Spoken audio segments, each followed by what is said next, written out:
Management करनी है। Beed management में ये रहता है कि हमें हर तरह से जो इसमें जो घास रहेगा सब्जियों के या फ्रूट के जो कैनोपी होगी उसके, तो हमें अच्छी तरह से घास फूस उस निकाल लेना है, पूरी साफ़ सफाई रखनी है। तो जो जितने फ्रूट प्लांट्स हैं उनको चूना चूना करके रखना है ताकि उस पर जो इंसेक्ट पेस्ट का कंट्रोल रहे।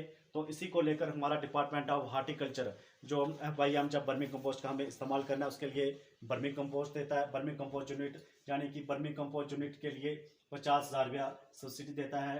फार्मर को क्या करना है कि अपनी जेब से पहले खर्च करना है पैसा, पहले डॉक्यूमेंट जमा करवाने हैं। डॉक्यूमेंट्स लेके जैसे ही उसका प्रोजेक्ट सेंक्शन होगा तो वो उसे बनाने हैं, तो उसके लिए 50,000 सब्सिडी देगा।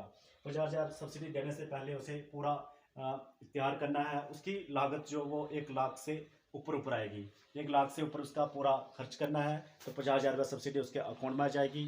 तो जब भी वो अपना वर्मी कंपोस्ट यूनिट तैयार होता है तो उसमें क्या करना है कि जो अर्थवार्म होते हैं, सलगोए होते हैं, वो उसमें डालने हैं। अपना गोबर, कच्चा गोबर उसमें डालना है। वो जैसे ही उसकी खुराक अर्थवार्म की वो होगी, गोबर होगी, जैसे ही खाएगा तो उसके बाद वर्मी कंपोस्ट है भाई हम जो वो तैयार हो जाएगा। जैसे ही उसे हम किसी सब्जियों में या किसी फ्रूट प्लांट्स में डालेंगे तो उसकी ग्रोथ जो अच्छी होगी और अच्छा हेल्दी होगा, खाने के लिए भी वो सेहत के लिए अच्छा होगा और हानिकारक सिद्ध नहीं होगा।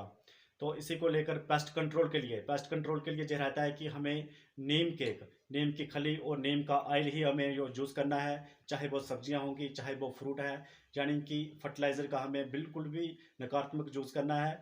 और इसी को लेके जो और भी हमारे पास बहुत सारी स्कीम है। जिस तरह से हम कह रहे थे कि एफपीओ को हम किस तरह से बढ़ाएंगे, तो हमारा डिपार्टमेंट इसके लिए वर्मी कंपोस्ट के लिए भी सब्सिडी देगा, प्रोसेसिंग के लिए भी देगा कि जितने भी हमारे फ्रूट्स होंगे, वेजिटेबल्स होंगे, तो पूरे एफपीओ को पूरे क्लस्टर के लिए एक यूनिट रखेगा। उसके लिए सब्सिडी भी अमाउंट भी ज़्यादा होगा। मिनिमम जो 1 लाख रुपए की सब्सिडी होगी और मैक्सिमम ज़्यादा 2 लाख रुपए की सब्सिडी होगी। अगर एफपीओ पूरी ऑर्गेनाइजेशन जो 1 लाख रुपए का खर्च करती है या 2 लाख रुपया खर्च करती है तो 1 लाख रुपए की सब्सिडी होगी। अगर वो 4 लाख रुपया खर्च करती है पूरा 2 लाख रुपए की सब्सिडी होगी। तो उसमें किसी किस्म की, जिस तरह से हमारा टमाटर आ गया